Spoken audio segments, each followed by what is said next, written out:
नमस्कार दोस्तों, स्वागत है आपका। आज हम बात करेंगे संयुक्त फलनों की गुणधर्म की। संयुक्त फलन के गुणधर्म की बात करेंगे, ठीक है। उसमें सबसे पहला जो गुणधर्म आता है, प्रॉपर्टी आती है, वो होती है क्रम विनिमयता। क्या आती है? क्रम विनिमयता। तो हम क्रम विनिमय गुणधर्म की बात कर लेते हैं, ठीक है, जिसको इंग्लिश में बोलते हैं कम्यूटेटिव प्रॉपर्टी। क्या बोलते हैं? कम्यूटेटिव प्रॉपर्टी, ठीक है। अब इसके लिए सबसे पहले बात करें क्रम विनिमयता। जैसा कि नाम से ही स्पष्ट है, क्रम विनिमय अर्थात क्रम को बदल देना। क्रम को क्या कर देना? बदल देना है। मान लिया हमारे पास दो फलन दे रखे हैं, माना दो फलन है, मान लो f दे रखा है a से b का मान, तथा g दे रखा है हमारा b से a में। मैंने ऐसे f दे रखा है a से b में तथा g दे रखा है b से a में। दो फलन ले लिए, इसका प्रांत a है, इसका सहप्रांत b है, इसका प्रांत b है, इसका सहप्रांत a है, उल्टा कर दिया, ठीक है, उदाहरण ले लिया। अब हम बात करें क्रम विनिमय का मतलब है, इसके लिए जो संयुक्त फलन एक होगा f ऑफ g होगा, ठीक है। f ऑफ g होगा तो इसका मतलब अगर ये क्रम विनिमय गुणधर्म का पालन करने के लिए सबसे पहले होना क्या चाहिए? f को g से बदल दो और g को f से। क्रम विनिमय का मतलब है f के क्रम पर g को रख दो और g की जगह f को रख दो, तो क्रम बदलेंगे तो क्या हो जाएगा? ये g ऑफ f बन जाएगा। अगर f of g of f के बराबर प्राप्त होता है, f of g of f के बराबर प्राप्त होता है, तो हम कह सकते हैं कि क्रम विनिमय गुणधर्म का पालन करेगा। अगर बराबर नहीं प्राप्त होता है तो क्रम विनिमय गुणधर्म का पालन नहीं करेगा। तो सबसे पहले तो एक चीज देखनी है कि f ऑफ g और g ऑफ f विद्यमान होना चाहिए। अगर विद्यमान ही नहीं होगा तो पालन कहां से करेगा गुणधर्म का? कभी कभी आपने देखा होगा कि f ऑफ g तो विद्यमान होता है लेकिन g ऑफ f विद्यमान नहीं होता है। इसका मतलब ये है कि ऐसा आवश्यक नहीं है कि संयुक्त फलन क्रम विनिमय गुणधर्म का पालन करे। आवश्यक नहीं है, हो सकता है पालन करे, हो सकता है नहीं भी करे, दोनों ही सही है। क्योंकि यहां पर तो देखो f ऑफ g मैंने लिया है a से b, b से a, तो f ऑफ g पीछे विद्यमान होने के लिए देखो पीछे वाले फलन का सहप्रांत, पीछे वाले फलन g का सहप्रांत क्या है? a। आगे वाले फलन f के प्रांत के बराबर होना चाहिए, तो आगे वाले फलन का प्रांत 13, तो इसका मतलब ये तो विद्यमान होगा। इसी तरीके से g ऑफ f भी देखो, पीछे वाले फलन का प्रांत सहप्रांत आगे वाले फलन के प्रांत के बराबर होगा। पीछे वाला फलन है f, f का सहप्रांत कितना है? b। आगे वाला फलन है g का प्रांत कितना है? b। दोनों बराबर है। लेकिन एक चीज देखने वाली बात है कि f ऑफ g हमारा विद्यमान कहां से कहां होगा? देखो f ऑफ g जो विद्यमान होगा हमारा वो होगा a से a में। देखो सॉरी, f ऑफ g हमारा कहां से विद्यमान होगा? पीछे वाले फलन का सहप्रांत आगे वाले फलन के प्रांत के बराबर है, तो f ऑफ g तो विद्यमान होगा b से b में, तथा हमारा g ऑफ f क्या विद्यमान होगा? a से a। g ऑफ f हमारा कहां से कहां विद्यमान होगा? a से a में। क्योंकि देखो पीछे वाले फलन का सहप्रांत, पीछे वाला फलन f है, f का सहप्रांत क्या हो जाएगा? ये। आगे वाले फलन g के प्रांत के बराबर, आगे वाले फलन का प्रांत क्या है? b। इसका मतलब ये कहां से कहां विद्यमान होगा? a से a में विद्यमान होगा। तो हम कह सकते हैं ये संयुक्त फलनों के मान तो कभी समान आ ही नहीं सकते। यदि a और b अलग अलग समुच्चय तो मान कहां से समान आएंगे? देखो इसका मान b में से रख रहे हैं, b में से ही प्राप्त हो रहा है। इसका मान हम a में से रख रहे हैं और a में से ही हमें प्राप्त हो रहा है। इसका मतलब मान तो सारे अलग अलग प्राप्त होंगे, तो f ऑफ g और g ऑफ f बराबर प्राप्त होना आवश्यक नहीं, ठीक है। अब इसके लिए इस तरीके से देखा। अब एक उदाहरण लेके देख लेते हैं कि ये विद्यमान होगा कि नहीं होगा। तो सबसे पहले एक उदाहरण ले लेते हैं। देखो फलन f हमारा दे रखा है r से r में fx बराबर 2x। एक फलन ये दे रखा है, तथा दूसरा फलन हम ले लेते हैं g r से r में विद्यमान है, तथा gx बराबर हमको दे रखा है x²। ऐसे ही कोई भी एग्जांपल ले सकते हैं, ठीक है। इसके लिए बात करें तो f ऑफ g और g ऑफ f विद्यमान तो होंगे, क्योंकि मैंने बताया था तरीका तो एक ही है संयुक्त फलन को चेक करने का। पीछे वाले फलन का सहप्रांत आगे वाले फलन के प्रांत के समान हो तो विद्यमान होगा। लेकिन दोनों फलनों के अगर चारों चीजें समान हो, दोनों फलनों की चारों चीजें समान हो, तो उसके लिए सारे ही संयुक्त फलन विद्यमान होंगे। सारे संयुक्त फलन अर्थात एफ ऑफ जी हो चाहे जी ऑफ एफ हो चाहे एफ ऑफ एफ हो चाहे जी ऑफ जी हो, सारे ही विद्यमान होंगे। तो सबसे पहले हम निकाल के देख लेते हैं इसमें F of G. F of G की अगर हम बात करें तो एफ ऑफ जी के लिए देखो एफ ऑफ जी एक्स देख लेता हूं। इसमें ओ को हटाने के लिए संयुक्त फलन की परिभाषा से हम क्या लगा लेंगे, बड़ा bracket F of G X. F of G X हो गया। जी एक्स का मान हमको क्या दे रखा है, एक्स स्क्वायर दे रखा है। इसका अर्थ यह है कि जी एक्स के स्थान पर हम क्या रख सकते हैं, एक्स स्क्वायर। अब हम बात करें तो हमें मान निकालना है एफ एक्स का, लेकिन एफ एक्स की जगह क्या दे रखा है, एक्स स्क्वायर दे रखा है। तो ये किसकी तरह काम करेगा, एफ एक्स की तरह काम करेगा, लेकिन एफ एक्स में एक्स के स्थान पर हमें क्या रखना पड़ेगा, इस फलन में एक्स स्क्वायर रखना पड़ेगा। तो फलन एफ एक्स है हमारा 2x, 2 गुणा एक्स, एक्स के स्थान पर हमें क्या रखना पड़ेगा, एक्स स्क्वायर। तो हमारा क्या प्राप्त हो गया, G of F of G X क्या प्राप्त हो गया हमारा, 2x स्क्वायर। दूसरा हम बात करते हैं जी ऑफ एफ एक्स की, ठीक है।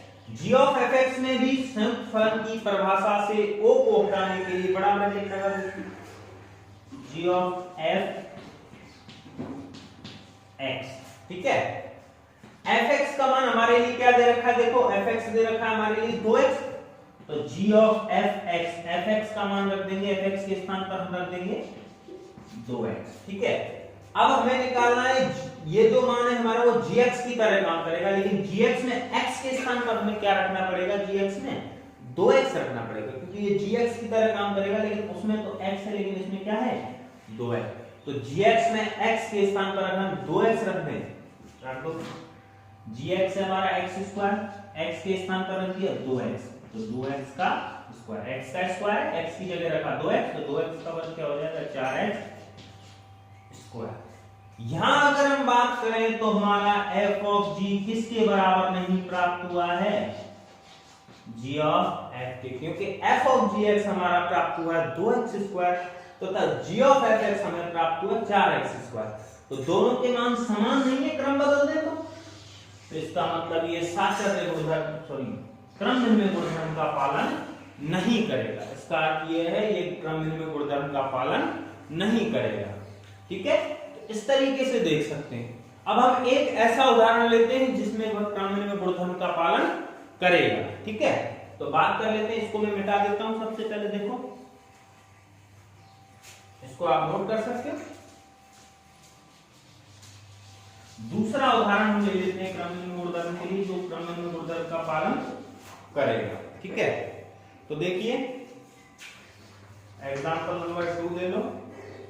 यदि f r से r f x बराबर हमको x स्क्वायर दे रखा है, इसका मतलब इसमें प्रांत भी r है तथा सह प्रांत भी r है, फलन f x क्या दे रखा है, x स्क्वायर दे रखा है, तथा दूसरा फलन हमको g दे रखा है, g में क्या दे रखा है हमको, r से r में दे रखा है, gx बराबर हमको दे रखा है x क्यूब। g है r से r में, gx बराबर हमको दे रखा है x क्यूब दे रखा है, ठीक है। अब हम इसमें बात करते हैं f ऑफ g और g ऑफ f क्रम विनिमय गुणधर्म का पालन करते हैं कि नहीं करते हैं। तुमको पता है f ऑफ g और g ऑफ f के क्रम विनिमय गुणधर्म का पालन करने के लिए दोनों के मान निकालते हैं।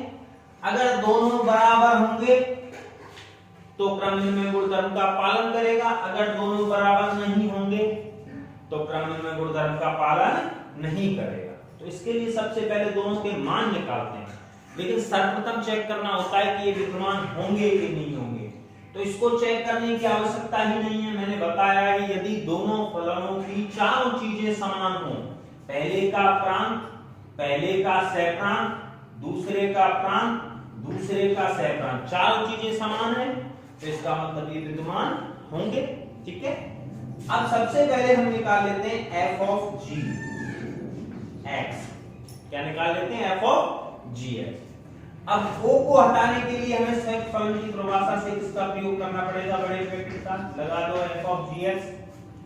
gx का मान हमें क्या दे रखा है, x क्यूब दे रखा है, तो इसका अर्थ यह है हमें gx के स्थान पर क्या लिखना पड़ेगा, x क्यूब लिखना पड़ेगा। gx के स्थान पर हमें क्या लिखना पड़ेगा, एक्स क्यूब लिखना पड़ेगा। अब हम बात कर लेते हैं, अगला है हमारा एफ ऑफ एक्स क्यूब। फलन एफ एक्स में एक्स के स्थान पर हमें क्या रखना पड़ेगा, एक्स क्यूब, क्योंकि ये एफ एक्स की तरह ही दिख रहा है इनको, लेकिन इसमें एक्स के स्थान पर क्या दे रखा है, एक्स क्यूब दे रखा है। तो फलन एफ एक्स में हमें एक्स के स्थान पर क्या रखना पड़ेगा, एक्स क्यूब रखना पड़ेगा। रखो, तो एक्स क्यूब रख दिया एक्स के स्थान पर, इसमें एक्स की जगह एक्स क्यूब रख दिया, ऊपर वर्ग है वो लगे रहने दो। तो x क्यूब की घात 2, तो कितनी घात हो जाएगी, x की घात 6। तो हमें f ऑफ gx तो हमारा प्राप्त हो गया x की घात 6। अगर g ऑफ fx भी समान प्राप्त होता है तो हम कह सकते हैं कि ये क्रमनिर्णय गुणधर्म का पालन करेगा। तो निकाल लेते हैं दूसरा, g of fx। g of fx निकालने के लिए हमें o के स्थान पर क्या रखना पड़ेगा, बड़ा ब्रैकेट लगाना पड़ेगा। संयुक्त फलन की परिभाषा ही यही कहती है, ठीक है। अब fx का मान हमारे लिए क्या दे रखा है, देखो x² दे रखा है। fx का मान हमें क्या दे रखा है, x² दे रखा है। तो fx के स्थान पर हमने x² लिख दिया। और gx, अब देखो ये जो हमारा फलन है वो gx की तरह काम करेगा, लेकिन gx में x के स्थान पर क्या दे रखा है, यहाँ पर x² दे रखा है। तो अगर मैं gx में x के स्थान पर x² रख दूं तो gx² प्राप्त हो जाएगा हमको। तो gx में x के स्थान पर क्या रखना पड़ेगा हमको, x²। तो gx ये है हमारा x3, तो इसमें x के स्थान पर रखो x² और ऊपर क्या लगा हुआ है, क्यूब। तो इसका मतलब ये भी कितना हो जाएगा, x की घात 6। अब हम देख सकते हैं जो हमारा f ऑफ gx का मान भी x की घात 6 था, और g ऑफ fx का मान भी हमें क्या प्राप्त हुआ है, x की घात 6।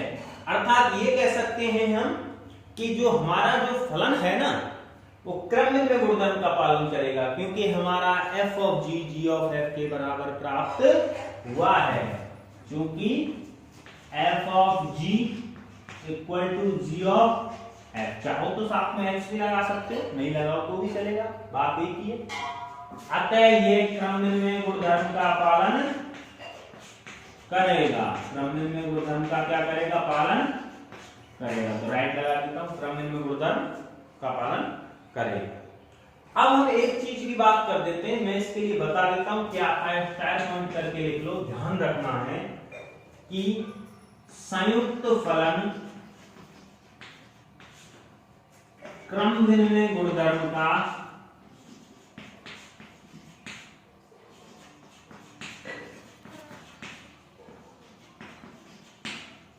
क्रमनिर्णय गुणधर्म का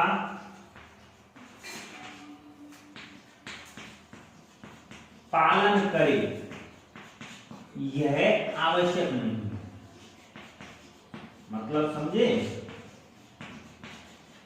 कर भी सकता है और नहीं भी कर सकता। ये इस गुणधर्म का पालन करेगा, ये जरूरी नहीं है कि क्रमनिर्णयता का पालन करे। हो सकता है कर भी सकता है, नहीं भी कर सकता, दोनों ही बात है, ठीक है।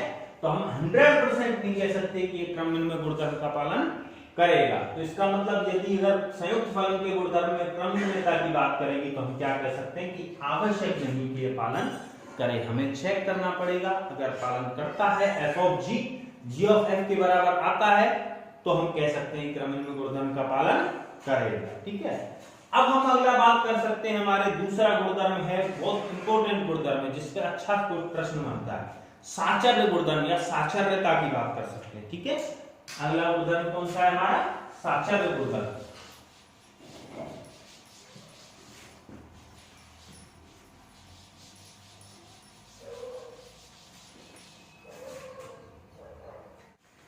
अब हम बात करते हैं साचर्य गुणधर्म की। दूसरा गुणधर्म है हमारा साचर्य गुणधर्म।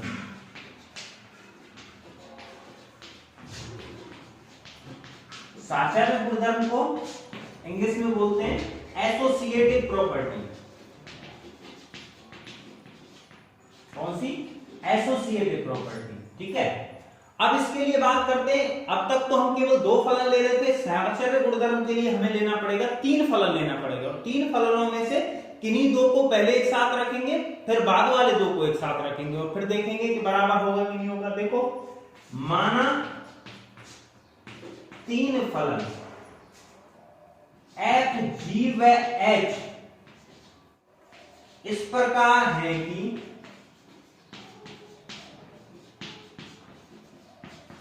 कि संयुक्त फलन, अब दो संयुक्त फलन होंगे लेकिन किसमें, तीन फलनों वाले संयुक्त फलन FOGOH अर्थात f of g of h, ठीक है।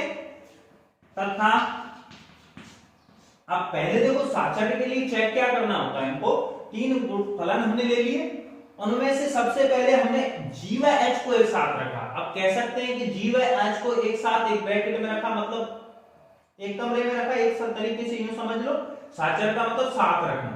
अब हम बोल रहे हैं, ये बोल रहे हैं कि अब इनकी जगह हम आगे वाले दो को साथ में रख दें, आगे वाले दो को साथ में रख दिया एक ब्रैकेट में, ठीक है। केवल क्या बदला है हमने, ब्रैकेट बदल दिया है। कह सकते हो कमरे में पहले पीछे वाले दो रखे थे, अब आगे वाले दो रखोगे। साचर का मतलब साथ बदलने पर, दो फलनों का साथ बदलने पर अगर कोई उसमें संयुक्त फलन के मान में कोई अंतर आता है तो देखते हैं, जब नहीं आता है तो वो देखते हैं क्या होता है। तो वही साचर गुणधर्म है कि अगर साथ बदलोगे तो कोई अंतर आता है कि नहीं आता है। अब f और g को साथ में रखा, f of g of h, इस तरीके से इस प्रकार परिभाषित है कि संयुक्त फलन किस प्रकार परिभाषित है, परिभाषित हों कि f of g of h, ये पहला फलन, पहला संयुक्त फलन बराबर किसके आना चाहिए, दूसरे संयुक्त फलन के बराबर आता है, तो हम कह सकते हैं कि ये साचर गुणधर्म का पालन करेगा। मतलब तीन फलन में से पहले पीछे वाले दो को साथ में रखा, फिर आगे वाले दो को साथ में रखो और फिर फलन के मान निकालो। अगर फलन का मान समान प्राप्त होता है तो हम कह सकते हैं साचर गुणधर्म का पालन करेगा, अन्यथा नहीं करेगा। हो सकता है इसकी जगह कोई और भी फलन दे रखे हो, लेकिन सबसे पहले हमें एक बात और करनी होती है कि जो संयुक्त फलन है हमारा विद्यमान होना चाहिए। संयुक्त फलन, दोनों संयुक्त फलन विद्यमान होंगे तभी साचर गुणधर्म का पालन करेंगे।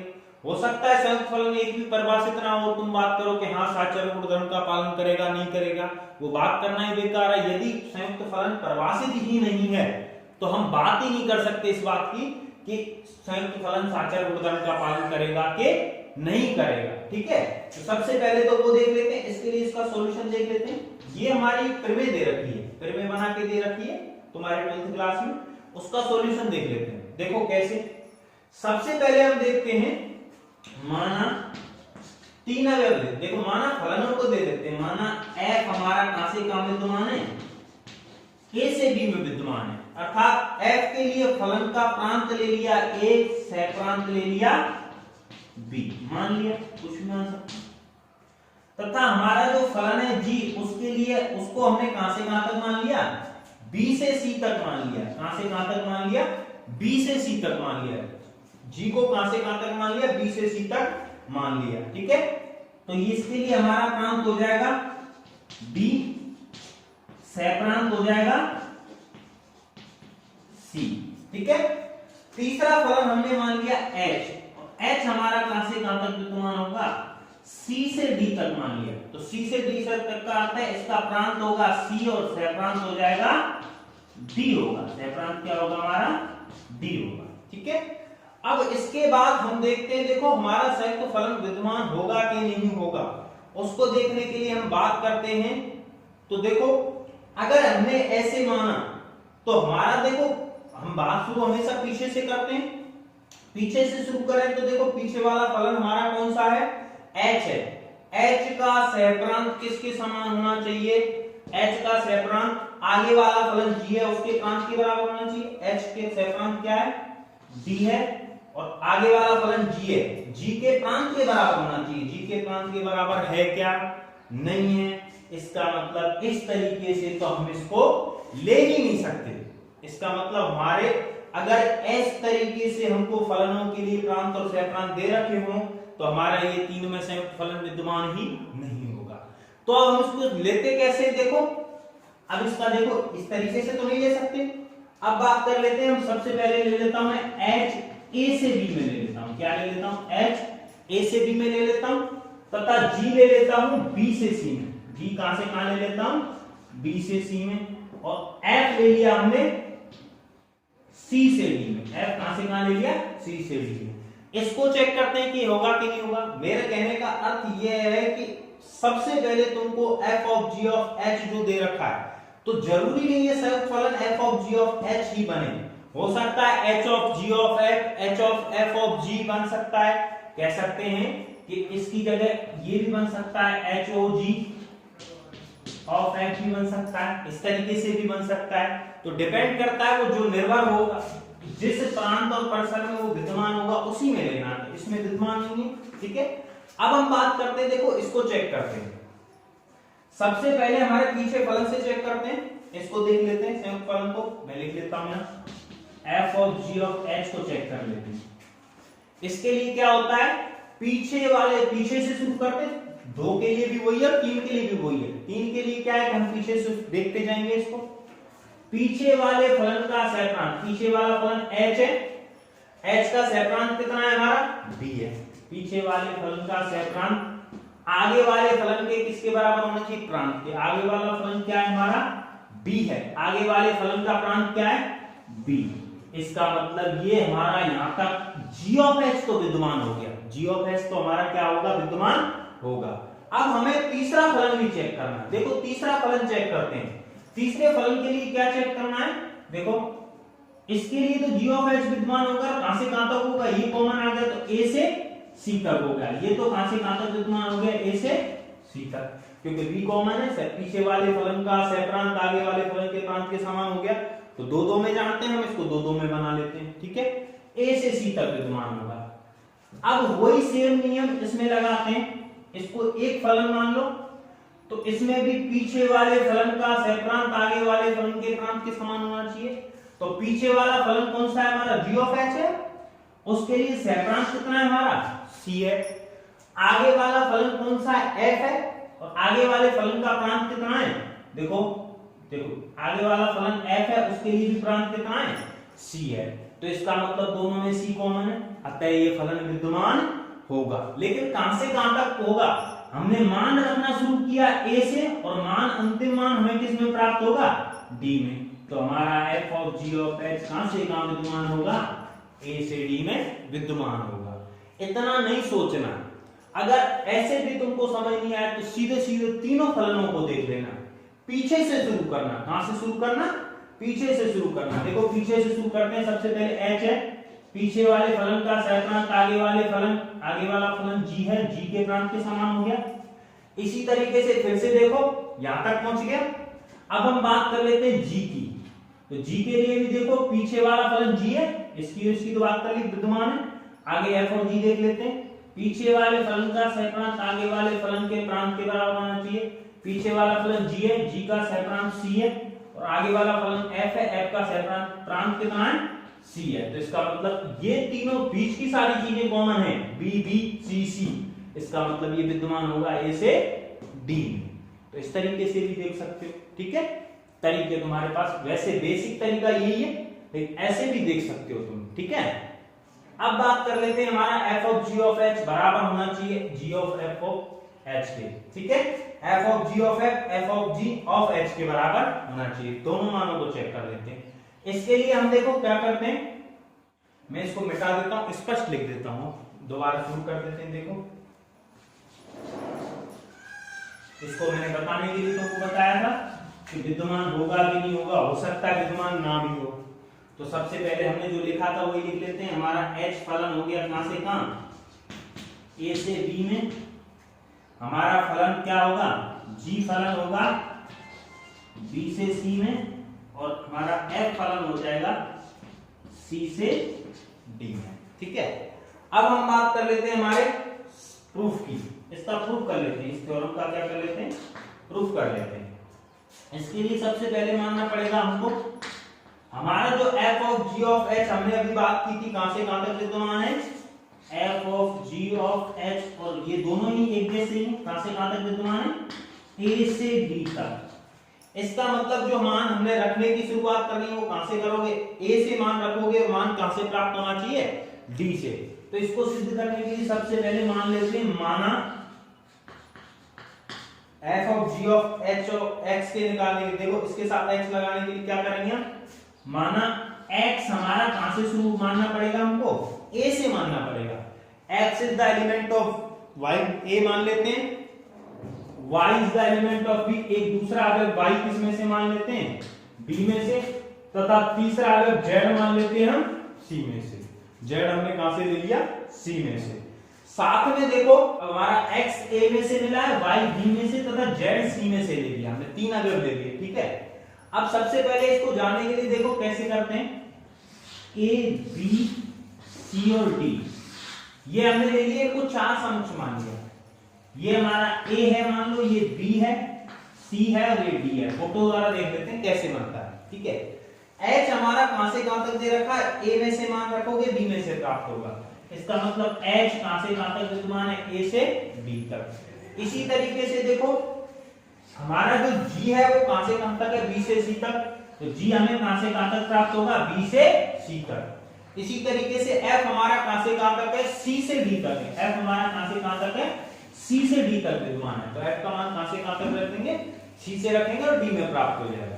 तो इसके लिए एक चीज हमको देखनी है। सबसे पहले जो हमने x का मान लिया वो कहां से लिया है? a से लिया है। x का मान कहां से लिया है? a से लिया है। तो इसको x लिख दूं मैं। मान लो a में कितने समुच्चय, a समुच्चय में कितने अवयव है? x कोई अवयव है तो x ले लिया। b कहां से ली? y कहां से लिया है? b से लिया है। और z ले लिया हमने c से। ठीक है, इसके लिए सबसे पहले हम क्या करते हैं? x का मान रखते हैं फलन किसमें? h में रखते हैं। x का फलन मान h में रखेंगे तो हमें क्या प्राप्त हो जाएगा? hx प्राप्त हो जाएगा। क्या प्राप्त हो जाएगा? hx। x का मान h में रखा तो ये hx है, और hx किसके बराबर हो जाएगा? हमारा y के, क्योंकि हमें पहले से पता है कि b के अवयव क्या है? y है। तो y बराबर hx। इसी तरीके से इस b से मान c में प्राप्त होता है, तो b वाले y के मान को हम अगर फलन g में रखेंगे तो ये क्या प्राप्त हो जाएगा? c में हमें gy प्राप्त होगा। क्या प्राप्त होगा? gy प्राप्त होगा। y का मान g में रखेंगे तो gy प्राप्त होगा, जो किसके बराबर हो जाएगा? z के बराबर प्राप्त होगा। अतः मान सकते हैं, देखो हमारे पास y बराबर कितना है? hx है, तथा z बराबर कितना है? g बराबर। इसको हम काम लेंगे, y बराबर hx तथा z बराबर gy को हम काम लेंगे। देखो देखो कैसे करते हैं इसको। मैं इधर से मिटा देता हूं, आप लोग नोट कर सकते हो।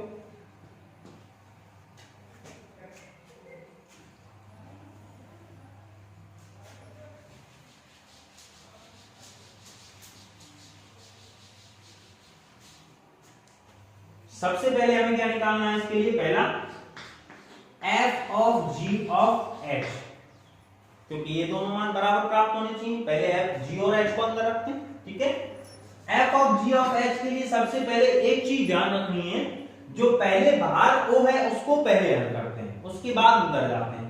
तो o की जगह देखो हमारे पास क्या दे रखा है? o के स्थान पर हम संयुक्त फलन को हटाने के लिए क्या लगा सकते हैं? इसमें ब्रैकेट लगा सकते हैं। इसको देखो ऐसे लिख लेता हूं, f of g of h of x से निकालते हैं। इसके लिए सबसे पहले हमको क्या करना पड़ेगा? o को हटाना पड़ेगा। ब्रैकेट के बाहर हल करते हैं, उसके बाद ब्रैकेट के अंदर जाएंगे। f ऑफ o के स्थान पर क्या लगा दिया? बड़ा ब्रैकेट लगा दिया। g of h of x किया क्या है हमने? सबसे पहले o के स्थान पर क्या लगा दिया? बड़ा ब्रैकेट लगा दिया। ठीक है, अब हम क्या हल करेंगे? g ऑफ, देखो ये भी संयुक्त फलन का o है, संयुक्त फलन को हटाने के लिए क्या करते हैं? इसके स्थान पर परिभाषा से बड़ा ब्रैकेट लगाओ। तो f of g of o के स्थान पर क्या लगा दिया? बड़ा ब्रैकेट लगा दिया h x।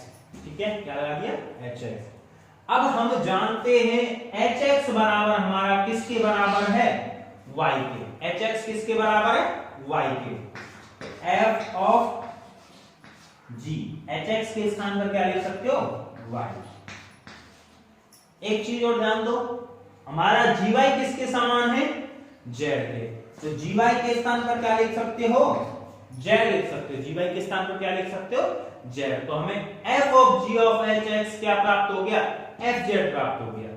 अब हमारे लिए जो दूसरा हमें दे रखा है वो क्या है? अब पहले पीछे वाले दो को साथ में रखा, अब आगे वाले दोनों को साथ में रख दो। दोनों से अगर मान समान आते हैं तो ये साक्षर गुणधर्म का पालन करेगा, अन्यथा नहीं करेगा। तो f of g of h इस तरीके से रख दिया। अब इससे भी मान निकालते हैं, इसके बाहर क्या रख देता हूं? x रख देता हूं। उसने फलन का मान x के लिए निकालते हैं। ठीक है, मैंने बताया था जो ब्रैकेट से बाहर है पहले उसको हल किया जाता है। तो f ऑफ g ऑफ, देखो ब्रैकेट इस ओ के स्थान पर क्या है, अब इसको खोल देते हैं संयुक्त फलन को, ब्रैकेट के बाहर वाले को पहले खोलते हैं, ब्रैकेट क्या लगा दिया एच एक्स, ओ के स्थान पर क्या लगा दिया बड़ा ब्रैकेट लगा दिया। सबसे पहले हम एच एक्स के स्थान पर क्या लिख सकते हैं y, एच एक्स हमारा किसके बराबर है y के, f of g of H x के स्थान पर लिख दिया y, एच एक्स के स्थान पर क्या लिख दिया y लिख दिया, एच एक्स के स्थान पर y लिख दिया।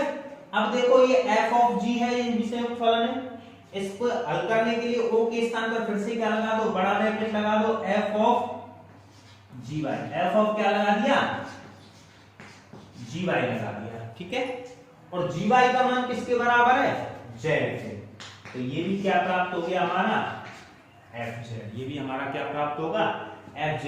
इसका मतलब f of g of hx f of g of hx ये दोनों जो हमारे हैं मान समान है, अतः हम कह सकते हैं कि संयुक्त फलन साक्षर गुणधर्म का पालन हमेशा ही करेंगे, ठीक है।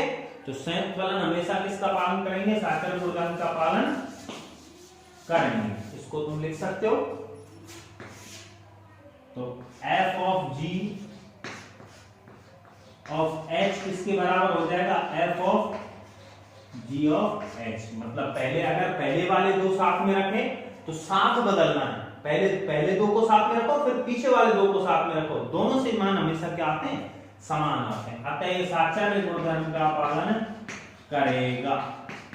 तो लिख सकते हो, एक चीज ध्यान रख सकते हो कि संयुक्त फलन स्टार्ट करके लिख लो, संयुक्त फलन हमेशा ही साक्षर गुणधर्म का पालन करते हैं, संयुक्त फलन हमेशा ही साक्षर गुणधर्म का पालन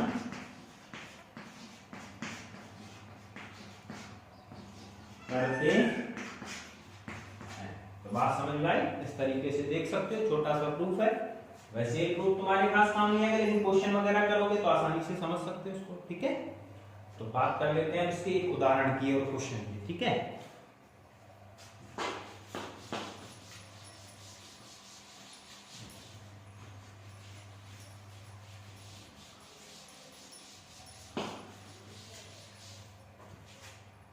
इसका एक सवाल देख लेते हैं, प्रश्न देख लेते हैं। देखो तुम्हारा एक उदाहरण है, तीन फलन दे रखे हैं, तीन फलन कौन कौन से हैं देखो,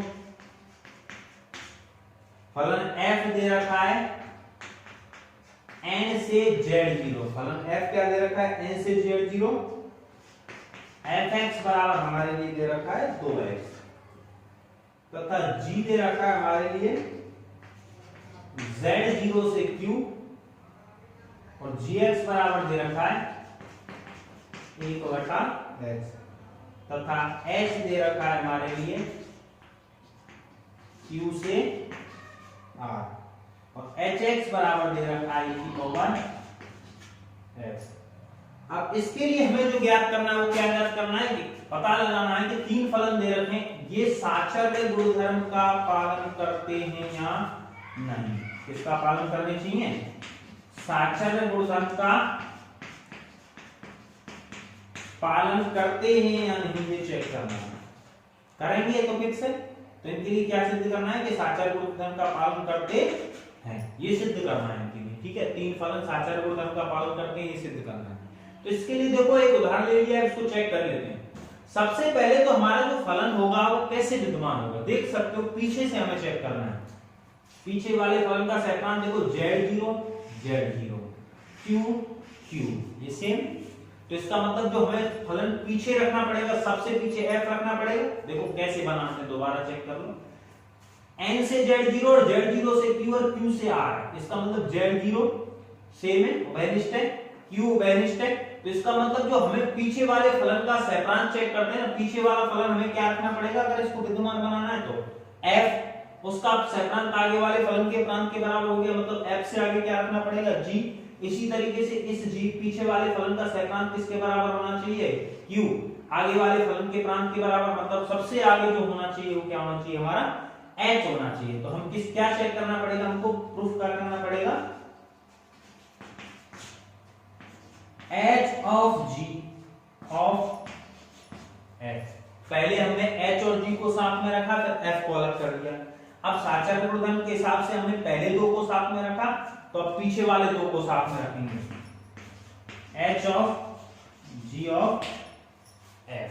ये हमें सिद्ध करना है। हमें सिद्ध क्या करना है, प्रूफ क्या करना है, इसको ये प्रूफ करना है। तो ये हमें बनाना पड़ेगा। इसमें हमें दे नहीं रखा है साचर गुणधर्म का फल, लेकिन हमें पता है कि पीछे वाले बीच वाले जो कॉमन है वो निकल जाएंगे। और ये h of g of f कहां से कहां विद्यमान होगा, देखो दोबारा देख लेते हैं।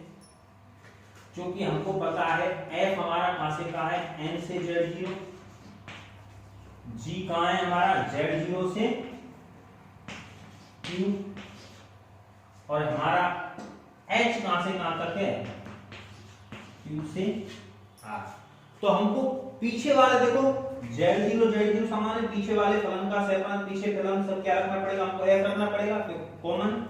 इसी तरीके से ये Q कॉमन, तो हमारा फलन यहां से रखना शुरू करेगा, हमको कहां तक प्राप्त होगा, N से रखेंगे तो R पे प्राप्त हो जाएगा। ठीक है, तो H of G of F0 जो हमारा प्राप्त होगा वो कहां से कहां तक हो जाएगा, N से मान रखोगे, अंतिम मान कहां प्राप्त होगा, R से प्राप्त होगा। मैंने बताया था जुगाड़ कि जे पीछे वाले बीच वाले सारे कॉमन आने चाहिए, तो पहले वाले से अंतिम वाले तक होगा। लेकिन ये फलन जो चेक करते हैं पीछे से शुरू करते हैं, तो सबसे पहले F, उसके बाद G, उसके बाद H। ठीक है, तो अब इसको चेक करते हैं, तो दोनों के मान निकालते हैं। अगर मान समान आएंगे तो हम कह देंगे साचर गुणधर्म है। तो सबसे पहले देख लो H of G of F ही देख लेते हैं, इसके साथ लगा दिया X लगा दिया।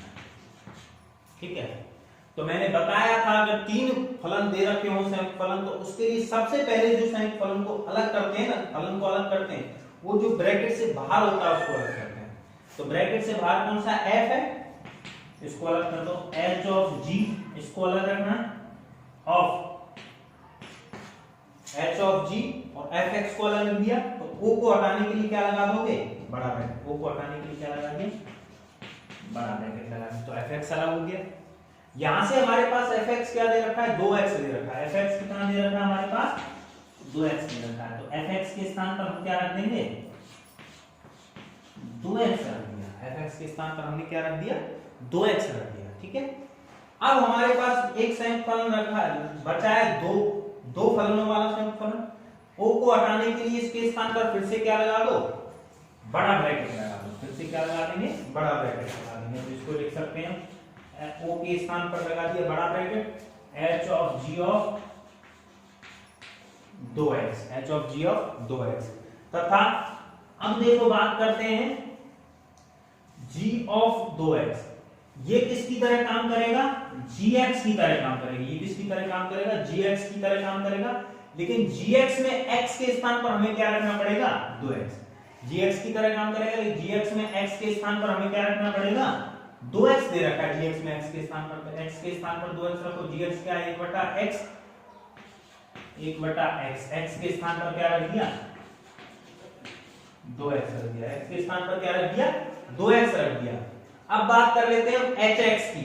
hx में e की पावर x है, लेकिन hx में x के स्थान पर क्या दे रखा है, 1/2x। तो ex में x के स्थान पर क्या रख दोगे, 1/2x। तो हमारे पास h of g of fx क्या प्राप्त हुआ, e की पावर 1/2x। ठीक है, अब हम बात कर लेते हैं अगला h o g of fx की। ठीक है, इसके लिए अब इसको भी चेक कर लेते हैं। अगर दोनों से मान समान आते हैं तो कह सकते हैं कि फलन साचर गुणधर्म का पालन करेंगे। तो अब दूसरा चेक कर लेते हैं, h o g of fx। क्या कर लेते हैं, h o g of fx। ठीक है, इसके लिए देखो सबसे पहले मैंने बताया था जो ब्रैकेट के बाहर होता है उसको हल करते हैं। तो ब्रैकेट के बाहर h है, तो o के स्थान पर क्या लगा दो, बड़ा ब्रैकेट। तो h of g of f x, किसको हल कर दिया, h को अलग कर दिया। अब इसके लिए सबसे पहले ये हल करना पड़ेगा, तब बात करेंगे। इसको h को बाहर रहने दो।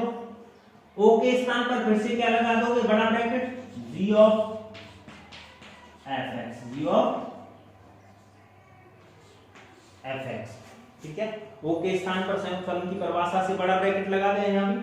अब fx के स्थान पर हम क्या मान रख देते हैं 2x h of g of fx के स्थान पर हमने लिख दिया 2x, ठीक है। अब सेम वही हो गया g 2x, ठीक है, तो ये gx की तरह काम करेगा, लेकिन gx में x के स्थान पर क्या रखना है 2x रख देना। तो gx है 1/x, तो h ऑफ x के स्थान पर क्या रखना पड़ेगा 2x, तो 1/x है, इसमें x के स्थान पर रख दो 2x, तो 1/2x आ गया। क्या आ गया 1/2x। अब बचा है हमारे पास लास्ट ये फलन hx की तरह काम करेगा, लेकिन hx हमारा क्या दे रखा है e की पावर x, तो e की पावर x में x के स्थान पर हमको क्या रखना है 1/2x।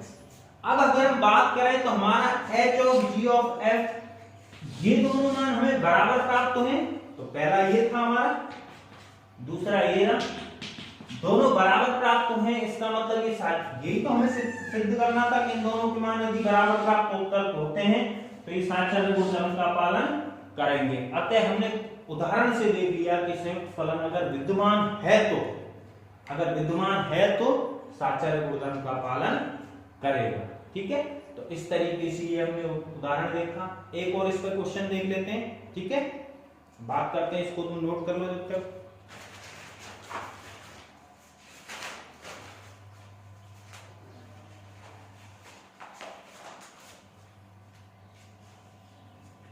अब इसका एक प्रश्न देख सकते हो आप लोग।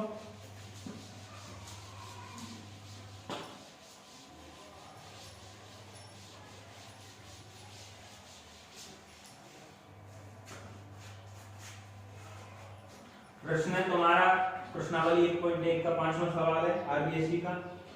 यदि एफ जी एच तीन फलन इस प्रकार हैं,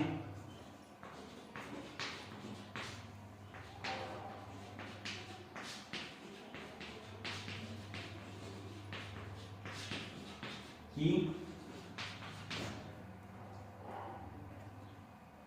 तीन फलन आर से आर में इस प्रकार है, कहां से कहा था आर से आर में दे रखे हैं, तीनों फलन आर से आर में दे रखे हैं, ठीक है।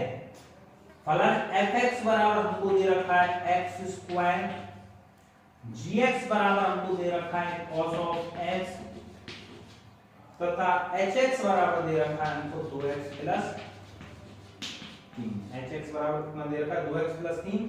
तो हमें ज्ञात करना है h of g of f किसके साथ x के स्थान पर हमें क्या दे रखा है √2x का मान हमें ज्ञात करना है, ठीक है। तो इसके लिए हम देख लेते हैं, देखो सेम ही है, हम साचर्य गुणधर्म का माप किए हम निकालते हैं h of g of fx का मान, लेकिन x के स्थान पर √2x है, ठीक है। तो हम इसको लिख लेते हैं, इसी तरीके से लिख दो h of g of f √2x।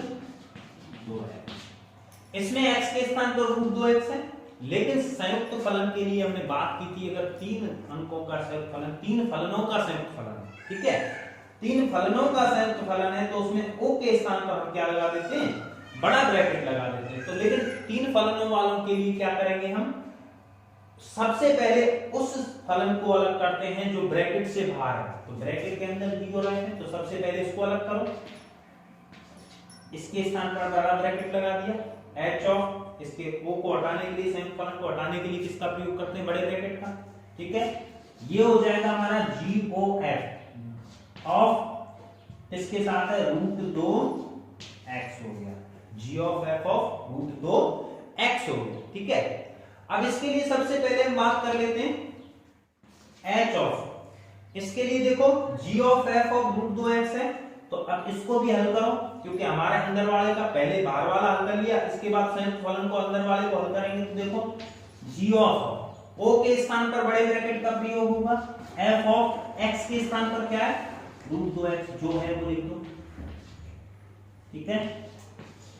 इस तरीके से कर सकते हैं। अब हम इसको हल करना शुरू करते हैं, क्योंकि हमने इसके संयुक्त फलन की परिभाषा से पहले इसको अलग अलग कर लिया, अब इसको हल करते हैं। देखो f ऑफ x, x के स्थान पर √2x है, लेकिन हमारा जो फलन fx दे रखा है वो क्या दे रखा है एक्स स्क्वायर दे रखा है, तो fx बराबर एक्स स्क्वायर में x के स्थान पर fx में क्या रखना पड़ेगा, रूट 2x रखना पड़ेगा। तो रखो h of g of fx के स्थान पर देखो fx में fx एक्स स्क्वायर है, तो x में किसका मान रखोगे, fx में x के स्थान पर रूट 2x रखो, तो रूट 2x और x स्क्वायर है, तो इसका क्या कर देंगे, वर्ग। ठीक है, क्या कर दिया, वर्ग। इस पर से लिख सकते हो h of g of root 2x का वर्ग क्या होगा, वर्ग से वर्गमूल खत्म हो जाएगा, रूट 2x का वर्ग क्या हो जाएगा, 2x हो जाएगा। ठीक है, अब बात करें हमें g ऑफ 2x की। हमारे पास gx दे रखा है cos x, gx कितना दे रखा है, cos x, लेकिन gx में x के स्थान पर हमें क्या रखना पड़ेगा, 2x रखना पड़ेगा। h of g of 2x, cos x में x के स्थान पर हम क्या रख रहे हैं, 2x रख रहे हैं, तो cos x, x के स्थान पर रख दिया हमने 2x, cos x में x के स्थान पर gx में क्या रख दिया, 2x, तो gx बराबर cos x है, x के स्थान पर 2x रख दिया।